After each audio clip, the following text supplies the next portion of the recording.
सुनो बहन और भाई, जीवन का है सच्चाई, शिक्षक है भगवान, शिक्षक है भगवान, भगवान। सुनो बहन और भाई, जीवन का है सच्चाई, शिक्षक है भगवान, जिसने बनाया है जहान। जीना सिखाते सबको, राह दिखाते सबको, मूर्ख को बनाए विद्वान।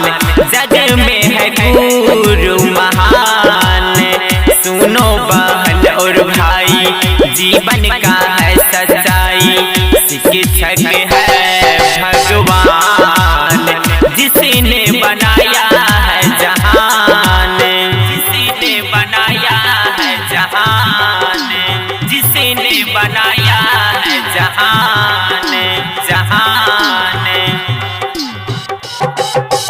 Music by Bablu Raj, music by Bablu Raj, music by Bablu. जिसने बनाया है जहान, जहान।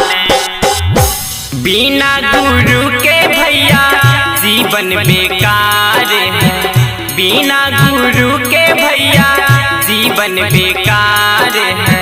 गुरु के कृपा से सारा संसार है, दुनिया के हर कोना में गुरु के उपकार है, दुनिया के हर कोना में गुरु के उपकार है। जीवन को करते शुरू सब कुछ है गुरु, डॉक्टर इंजीनियर की दुकान।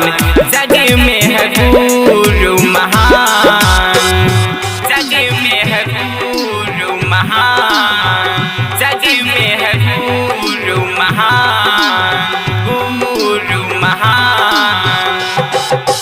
Music by Bablu Raj, music by Bablu Raj, music by Bablu राज।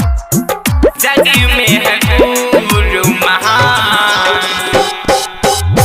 गुरु ने लगाया मेला, देखो विद्वानों का, गुरु ने लगाया मेला, देखो विद्वानों का।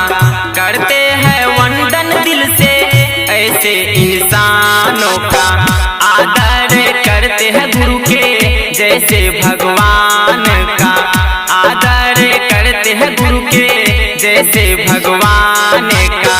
गुरु ने संसार बनाया, सबको विकास सुनाया, रटर रोशन करे गुणगान।